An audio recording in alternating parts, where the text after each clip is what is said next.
Yes Bhavesh, मला असं वाटतंय की काल मुंबईमध्ये बसून एका माणसाने जो रूटला खूप शिव्या दिली असतील. जो रूट तुझ्याची रन्स नको मारू, मी घरी येऊन बॅटची ग्रिप काढून सगळं बोलून झालं असेल आय गेस. नाही तुला नाही वाटत? ऑब्व्हियसली बोलला असेल आणि बोललाच पाहिजे माझ्यामध्ये. पण कोण तो माणूस? कोण? जाऊ दे, इथे आपण इंट्रो टाकू.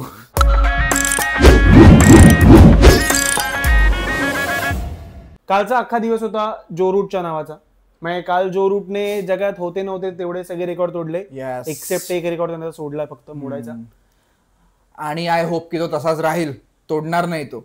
नाही माझ्या मते फायनली तुटणार माझ्या ते. आणि माझ्या ते रेकॉर्ड मोडण्यासाठीच बनलेले असतात.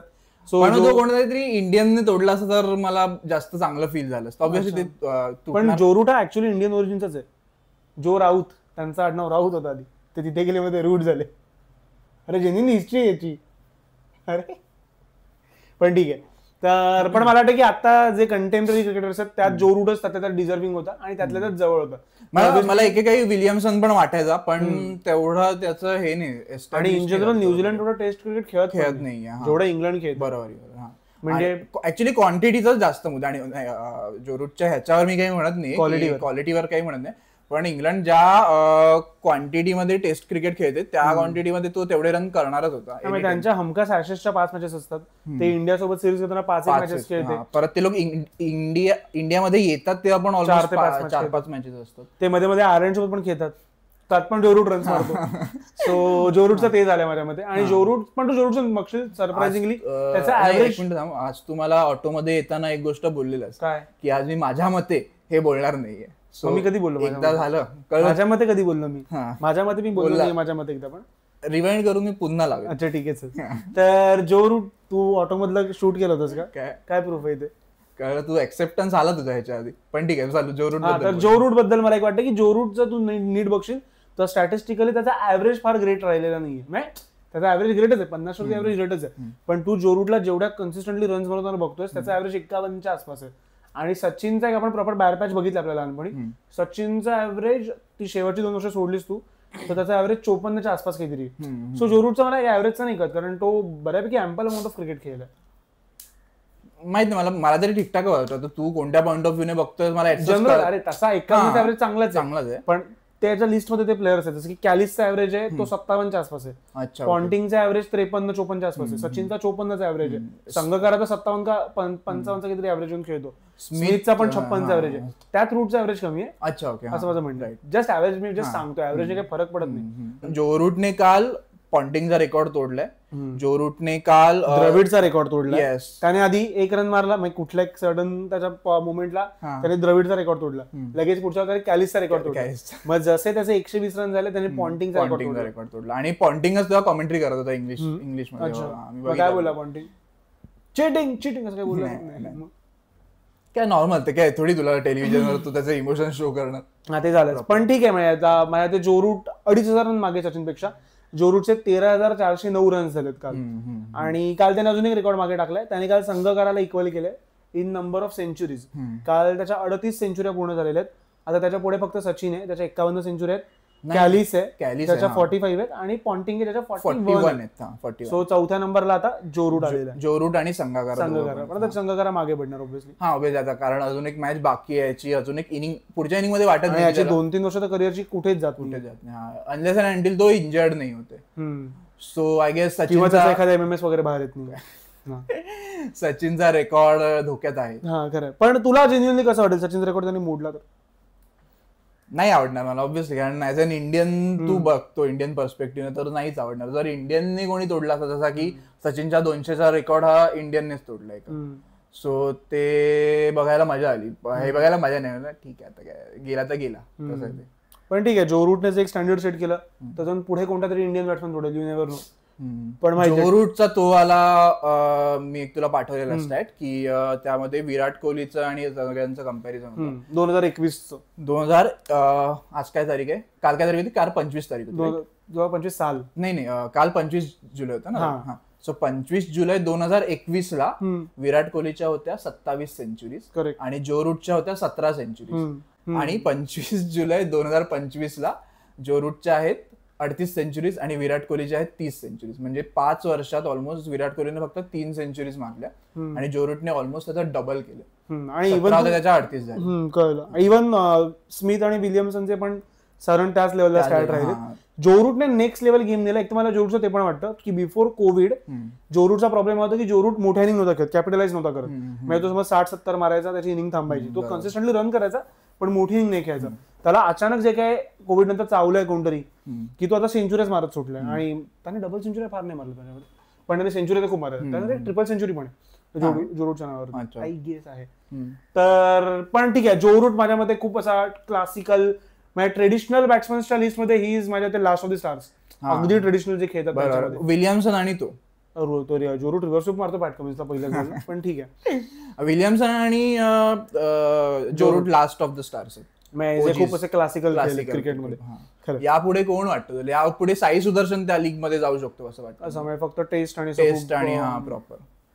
आणि जर चत्रेश्वर पुजारा परत आला तर तो ऍक्च्युली रहाणे पण तसाच होता. रहाणेकडे तसा अटॅकिंग होता पण तो मोर ऑफ क्लासिकलच होता, कारण तो जास्त गॅप्स मधनं काढणं वगैरे सगळं करायचं. तर जो रूटने काल हे असे बरेच रेकॉर्ड्स मोडले आणि जो रूटने सगळं अडॅप्टेशन खूप चांगलं केलं. ते काय बॅसबॉल वगैरे आलं त्यामध्ये तो बेन स्टोक्स पेक्षा जास्त फास्ट खेळतो कधी कधी. बेन स्टोक्स त्या बॅसबॉल मध्ये सगळ्यात मोठा स्कॅम बेन स्टोक्स आहे. तो कधीच फास्ट नाही खेळला जेवढं मी बघितलं त्याला. मी कधीच 100च्या वर स्ट्राईक रेटने खेळताना नाही बघितलं, एक्सेप्ट त्याची ऍशेस मधली की नाही. अदरवाईज तो नेहमीच असा 70 किंवा 55, 40च्या स्ट्राईक रेटने तो खेळला. आणि इव्हन जो रूटचा तू बघशील तर जो रूट मला खूप कम्प्लीट प्लेअर राहिलाय. स्पिन अगेन्स्ट त्याचा गेम खूप चांगला आहे. इंडिया त्याने चेन्नईमध्ये 200ची काहीतरी इनिंग खेळली होती, अजूनही लक्षात आहे मला ती. जी इंडिया पहिली मॅच हरली, मग सेकंड मॅचला पुन्हा इंडियानेच प्लेअर टर्न दिला जेव्हा रोहित शर्माने सेंचुरी मारली. पण त्या मॅचला त्याने दाखवलं होतं की तो किती चांगला इंडिया विरुद्ध तो चालतो. आता त्याची 12वी सेंचुरी त्याने स्मिथला मागे टाकली. येस. सो इंडिया विरुद्ध सगळेच चालतं. तर इंडिया विरुद्ध चंद्रपॉल चालायचा, जयसूर्या चालायचा, जो रूट चालतोय, स्मिथ चालतो, पॅट कमिन्सची बॅटिंग चालते, स्टार्कची बॅटिंग चालते इंडिया. सो सचिनचा रेकॉर्ड तर जमा होईल थोड्या दिवसात. मला वाटतं 2,500 रनच हवेत अगदीच. म्हणजे त्याला हनी ट्रॅप वगैरे केलं कोणी तरच सचिनचा रेकॉर्ड नाही मोडणार. पण ठीक आहे माझ्या मते. मला वाटतं की क्रिकेट बद्दल हीच सगळ्यात भारी गोष्ट वाटते मला, की जी कदाचित विराटने रेकॉर्ड मोडले असते तर झाली असती. मला वाटतं विराटला थांबवण्यासाठी खूप मोठी कॉन्स्पिरसी घडली असं मला वाटतं. पण मला वाटतं की प्रत्येक दशकात किंवा प्रत्येक 20 वर्षात एक असा प्लेअर येतो जो आधी सगळे स्टॅट्स मोडून काढतो, क्लिअर करतो सगळं. जसं की सचिनने केले गावस्करांचे, सचिनने त्याच्यासोबत असताना लाराचे केले, बॉर्डरचे केले. सचिन नंतर कोहलीने काही त्याचे स्टॅट्स कव्हर केले, काही इंडिव्हिज्युअल इनिंग्स सहवागने केल्या, रोहित शर्माने केल्या, पॉन्टिंगने खूप काही रेकॉर्ड्स मोडले. पण अल्टिमेटली सचिन तुराटी होता. सो शतकातला एक बॅट्समन म्हणतो तसा सचिन होता. सो त्याच्या पुढे जाणारा किंवा त्याच्या सोबतचं कोणतरी पाहिजे. सो माझा जो रूट होतो. आणि टेस्ट मध्ये तरी ऑब्व्हियसली जो रूट मला तेवढा वर्सटाईल प्लेअर नाही वाटत जेवढा मला कोहली वाटतो. की कोहलीने ऑब्व्हियसली तिन्ही फॉर्मॅट एक्सेल केले. कोहलीचा आता तो जगातला एकुलता एक बॅट्समन आहे ज्याचा तिन्ही फॉर्मॅट मध्ये त्याचा ICC रेटिंग 900+ आहे. वा, बाकी कोणीच हे अचीव्ह करू शकलं नाही. तरी तो रिटायर झाला. ठीक आहे ते आता त्याचा इंडिव्हिज्युअल. पण ठीक आहे, टेस्ट मध्ये मला वाटत नाही की कोहलीचा गेम थोडा संपला होता मला वाटतं टेस्ट मध्ये. पण ठीक आहे, कोहली रूटच्या जवळपास नव्हता टेस्ट मध्ये हे माझं ऑब्व्हियसली आताच्या घडीला तरी. चला आपलं रूट पूर्ण खूप झालेलं आहे, आता आपण मॅच पूर्णवरती येऊ. सो काल जेव्हा इंग्लंडने स्टार्ट केलं 225ला ते लोक 3 होते. सो दे वर लाईक 133 रन्स बिहाइंड. आणि त्यानं त्यांनी सुरू केलं. आणि काल तुला इन जनरल इंडियाच्या बॉलिंग बद्दल काय वाटलं, being a county cricketer yourself?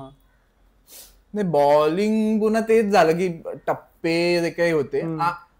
Bowling वाईट गोष्ट, निगेटिव्ह बोलण्यापेक्षा बॉलिंग वर मला एक पॉझिटिव्ह दिसलं. जर 4th इनिंग मध्ये मॅच गेली, जर इंडियाचे बॅट्समन चांगले खेळून गेले तर बॉल ज्या प्रकारे सुंदरचा टर्न होत होता आणि जडेजाचा टर्न होत होता. सो 4th इनिंगला आपल्याला चान्स आहे जर व्यवस्थित लीड मिळाला आपल्याला तर.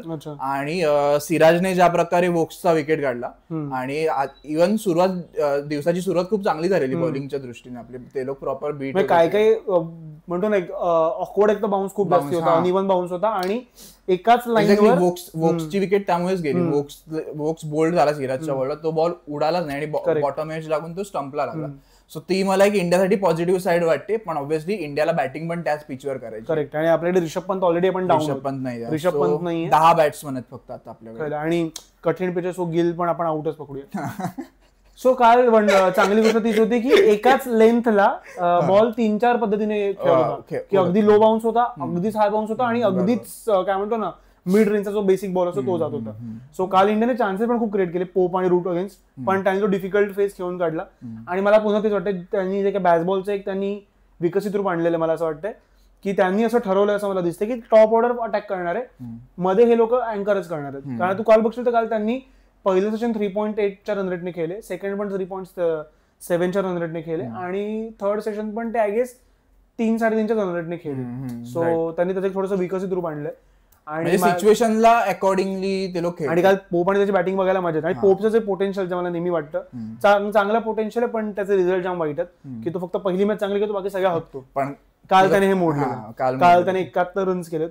सो त्याला पण काल चान्सेस चांगले मिळाले. सुरुवातीला बुमराच्या आधी तो घाबरून खेळत होता, जेव्हा दिवस संपत होता दुसरा दिवस संपायच्या आधी तो बुमराला प्रॉपर ब्लॉक करूनच खेळत होता, थोडा गाण पाडून खेळत होता. एक 4 मारा त्याने यॉर्करला, त्याने एक 4 मारला, तो कसा समोर त्याने बॅट टाकली तो चांगला होता, पण फक्त बॅट टाकली आणि तसा खेळला तो. सो तिथून मग त्याने पुढे जाऊन ती इनिंग बिल्ड केली, जे की खूप म्हणजे मला ऍट टाइम्स बॅटिंग बघायला जास्ती पोपची पण मजा येते रोटपेक्षा. मला पण ऍट टाइम्स, कारण थोडं ते रे आपल्या डोक्यात ती एन बेलची जी इमेज आहे ना, प्रॉपर टेक्निक आणि सगळं शेप मध्ये दिसणं तुला व्यवस्थित, शेप मध्ये तर सगळंच आवडतं आपल्याला. खरं. सो ते तुझ्या डोक्यात राहतं. पण पोप काल तसा नव्हता घेत, प्रॉपर तो शेप मध्ये राहून नव्हता घेत. सो तो थोडी ऍडजस्टमेंट केली टप्प्यांमुळे वगैरे, आणि तुला करावीच लागते ती. इट्स लाईक टर्फ क्रिकेटवरती मी वेगळा खेळतो आणि मैदानात काल तो LBW वाचण्यासाठी त्याचा पाय टप्प्यावर नव्हता नेत. जडेजा जेव्हा बॉलिंग टाकत होता तो पाय लेग स्टम्पच्या इथेच ठेवत होता आणि मग तो नंतर बॅटने ऍडजस्ट करत होता. पण त्यानंतर सुंदरने आउट केलं, काय स्लिपमध्ये कॅच केली, चांगली कॅच होती, राहुलने पकडली. सो पोप चांगला खेळला कारण रूट ऑब्व्हियसली. आणि राहुलच्या स्लिप कॅचिंग बद्दल काय वाटतं? म्हणजे तू बघशील तर रोहित कॅप्टन असताना, इव्हन विराट पण असताना रोहित माझ्या स्लिपला असायचा, रोहित रहाणे लोक स्लिपला आणि Pujara I guess.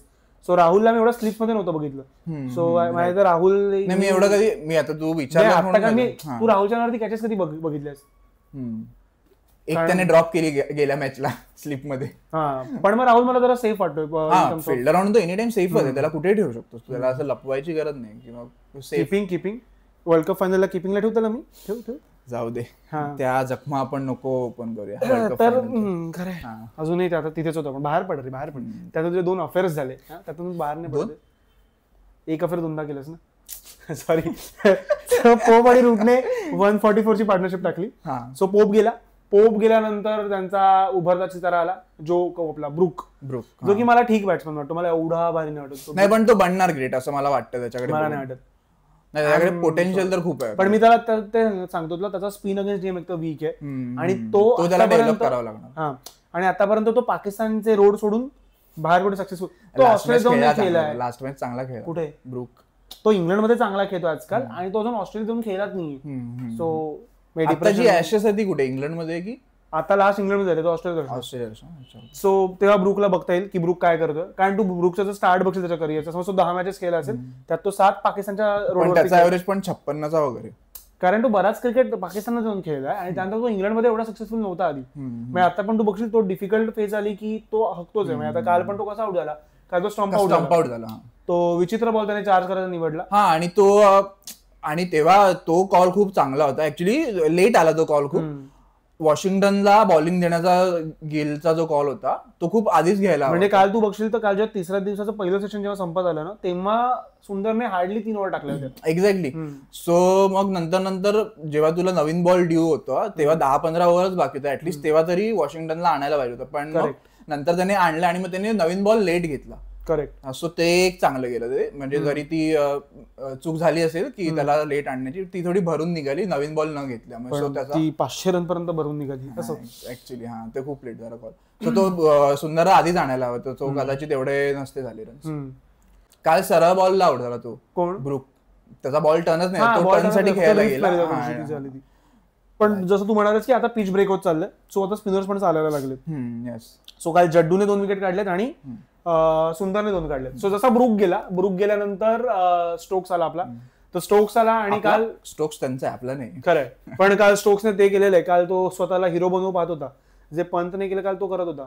Retire hurt होऊन गेला आणि परत आला, पण त्याला तेवढा अप्लॉज नाही मिळाला जेवढा पंतला मिळाला. त्याची इंजरी मायनर होती कारण एवढी तेच ना, तरी स्वतः हिरो बनवायला गेला, असंच पाहिजे त्याला. आणि तो बॉलिंग पण टाकतो, पंत बॉलिंग नाही टाकत, पण पंत हे करतो ना, विकेट कोलांट्या उड्या मारतो ना. हा सो तर काल पहिल्यांदा स्टोक्स चांगला केला ह्या सिरीज मध्ये अख्ख्या बॅटने. आणि नंतर मग तो इंजर्ड झाला, त्याला पण स्टोक्सला शिक्षा मिळाली, बरं झालं. मग एकतर ते तो नको तेवढे रिव्हर्स स्वीप मारतो जडेजाला, कारण त्याला स्पिन साऱ्या बॅटने खेळता येत नाही, तो नको तेवढे पाय खेचतो. सो तो जेवढे खेचतो त्यांना पाय, तो त्या इव्हन डिफेंडर त्याला बघशील तर तो प्रॉपर एकदा बॉलची लाईन मिस करत होता आणि पाय नको तेवढा तो पुढे काढत होता सारखं. त्याने ते केलं. एक त्याने रिव्हर्स स्वीप मारला लिटरली जडेजाने, हा लेग स्टम्पचा एक बॉल टाकला होता ह्याचा स्टोक्सचा लेग स्टम्पचा बॉल, त्याने तो रिव्हर्स स्वीप केला. म्हणजे विषय त्याने एवढा स्ट्रेच केला होता. सो त्याने काल एवढं स्ट्रेचिंग केलं होतं, सो त्याची हॅमस्ट्रिंग नंतर पुल होणारच होती, ती झाली. आणि नंतर मग एक बॉल मी बघितला, त्याला एक सिराजने बॉल टाकला जेव्हा ते आलं ना मीम की सिराज हिट 2 balls, सिराज नाही त्याने प्रॉपर स्टोक्सला टार्गेट केला तिकडे. मला जडेजाचा एक बॉल आठवतोय बेन स्टोक्सने खेळलेला, जो की प्रॉपर एवढा टर्न झाला आणि त्याच्या बेन स्टोक्सच्या इथे की कुठेतरी लागला, असं तो बॉल बाउन्स झाला विचार. सो तो बॉल बघून मला हे वाटतं की 4th इनिंग्सला आपल्याला चान्स आहे जर व्यवस्थित लीड झाला तर. हा पण त्याच्याने डायरेक्ट इंडियाला बॅटिंग पण करायची आणि पंत नाहीये. आणि आता अजून एक चांगलं वाटतं की स्टोक्स कदाचित बॉलिंग मध्ये थोडा वीक असेल का, कारण त्याची पुल झाली हॅमस्ट्रिंग ऑब्व्हियसली.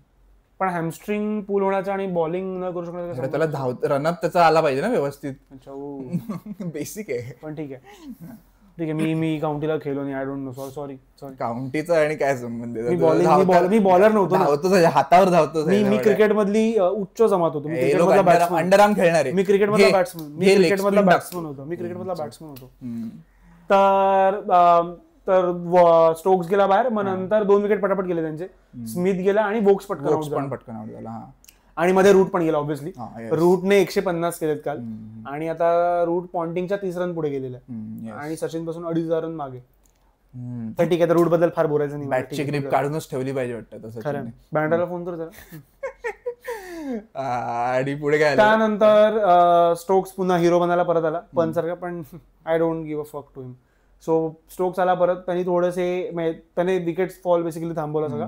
आणि त्यांनी at the end of the day 544ला 7 वर कालचा दिवस संपलेला. सो ते 186 रन्स पुढे ब्रिटिश लोक आपल्या.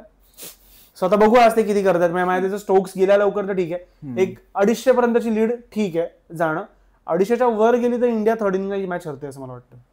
ऍक्च्युली इनिंगने पण हरू शकते.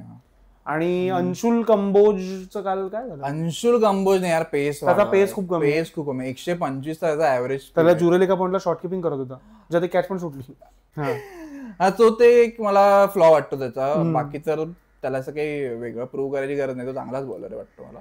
पण पेस वाढवा. कंबोज रनअपचा सीन वाटतो, त्यांना रनअप शॉर्ट काल बोललो. अदरवाईज हर्षदीप सिंग माझ्या पुढच्या मॅचला येईल किंवा आकाशदीप येईल, जो कोणी येईल. So let's see. मग पुढच्या मॅचला परत कदाचित बसवतीलच कंबोजला मला असं. आणि मला इन जनरल वाटतं की India needs more fast bowler. त्यामुळे जरा प्लीज काहीतरी कर इंडियासाठी, जाऊन खेळ ना परत क्रिकेट इंडियासाठी. इनस्विंग माहिती तुला कसा शिकवू तुला? सो तुम्हाला काय वाटतंय कालच्या दिवसाबद्दल? आज कशी बॅटिंग करणार, बॉलिंग करणार इंडिया, जे काही असेल ते तुम्ही आम्हाला कमेंट्समध्ये नक्की कळवा. आणि लाईक करा, शेअर करा, सबस्क्राईब करा. मांडीला खाजला, क्रिकेटवरचा पहिला मराठी पॉडकास्ट. येस.